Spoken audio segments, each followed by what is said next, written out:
2026 চনৰ holiday list আজি কেবিনেটে অনুমোদন জনায় 2026 চনত গেজেটেড হলিডে 35টা থাকিব ৰেষ্ট্ৰিক্টেড হলিডে 39টা দিন থাকিব হাফ হলিডে এদিন থাকিব আৰু holidays under NI act 19 days থাকিব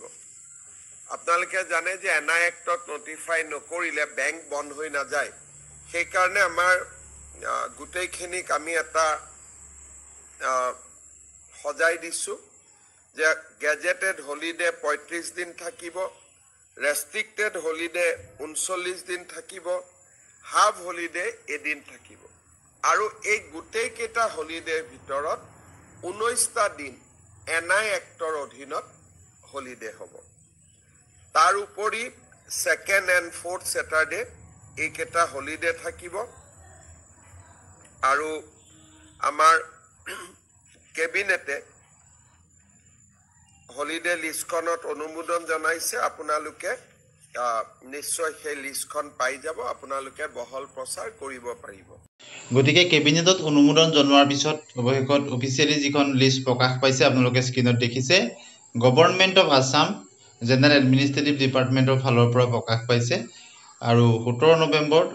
2025 তাৰিখত প্ৰকাশ পাইছে এখন ইয়াত লিখিছে the governor of Assam is pleased to declare that the office under the government of Assam and all revenue and magistrate court in Assam will remain closed on the following days during the year 2026. গতিকে governor আসামৰ ফালৰ পৰা সন্মানীয় ৰাজ্যপাল মহোদয়ৰ ফালৰ পৰা বন্ধৰ তালিকাখন প্ৰকাশ কৰা হৈছে আপোনালোকে দেখিছে জানুৱাৰী মাহৰ প্ৰথমে আছে 14 জানুৱাৰী 2026ত বুধবাৰ পৰিছে গতিকে মাঘ বিহু এণ্ড টুসু পূজা 14 আৰু 15 জানুৱাৰী 23 জানুৱাৰী দেখিছে আপোনালোকে শুক্ৰবাৰ পৰিছে নেতাজীৰ বাৰ্থডে 26 জানুৱাৰী আপোনালোকে দেখিছে ৰিপাব্লিক ডে 27 জানুৱাৰীত আপোনালোকে দেখিছে গৌতৰ বাথৌচান এনেদৰে লিষ্ট প্ৰতিটো মই গাই নাযাওঁ আপোনালোকে দেখিছে ফেব্ৰুৱাৰী 1 তাৰিখত আছে বীৰ চিলাৰায় দিৱস ঠিক একেদৰে 3 মাৰ্চত আছে আপোনালোকে দেখিছে দোল যাত্ৰা 21 মাৰ্চত আপোনালোকে দেখিছে ঈদ উল ফিতৰ 3 এপ্ৰিলত আপোনালোকে দেখিছে গুড ফ্ৰাইডে 14-15 এপ্ৰিলত বহাগ বিহু কাৰণে বন্ধ থাকিব 16 এপ্ৰিলত আপোনালোকে দেখিছে তিথি অফ দামোদৰ দেৱ আপোনালোকে 18 এপ্ৰিলত দেখিছে 14-15-16 আপোনালোকে দেখিছে এটো বহাগ বিহুৰ কাৰণে 18 এপ্ৰিলত তিথি অফ দামোদৰ দেৱ 21 এপ্ৰিলত তেনেদৰে দেখিছে আপোনালোকে সতী সাধনী দিৱস 1 মেত দেখিছে আপোনালোকে May Day and Buddha Purnima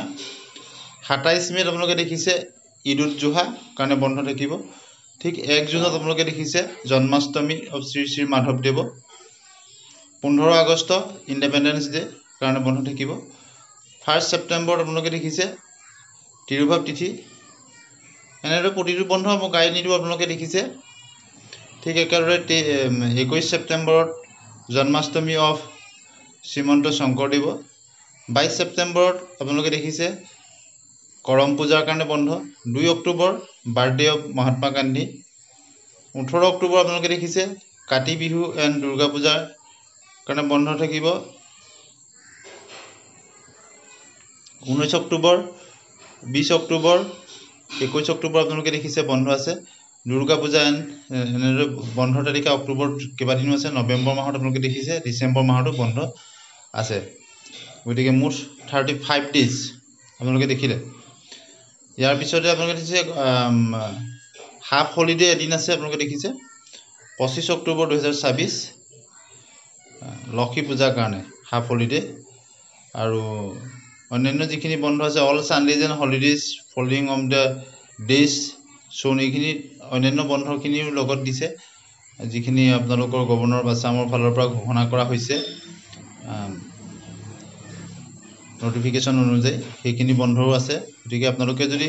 পিডিএফটো পোৱা নাই পিডিএফটো আপোনালোকে ক'ব মই ইয়াৰ লগত এটাচ কৰি দিম আৰু আপোনালোকে নিশ্চয় পাই যাব সকলো চৰকাৰী কৰ্মচাৰী বন্ধৰ তালিকাখন আৰু গতিকে মুখ্যমন্ত্ৰী মহোদয়ৰ কেবিনেটৰ সেই সিদ্ধান্তৰ পিছতে অফিচিয়েলি এই বন্ধৰ তালিকা প্ৰকাশ পালে 2026 বৰ্ষৰ কাৰণে গতিকে সকলো কৰ্মচাৰীৰ কাৰণে এটা খুব প্ৰয়োজনীয় এখন তালিকা অসম চৰকাৰৰ কৰ্মচাৰীৰ কাৰণে গতিকে অৱশেষত প্ৰকাশ পালে আপোনালোকে নিশ্চয় দেখিছে আৰু এনেধৰণৰ গুৰুত্বপূৰ্ণ খবৰৰ কাৰণে আমাৰ চেনেলটি ছাবস্ক্ৰাইব কৰি দিব ভাল পালে লাইক আৰু শ্বেয়াৰ কৰিব আৰু আমাৰ চেনেলৰ লগত সংযুক্ত হৈ থাকিব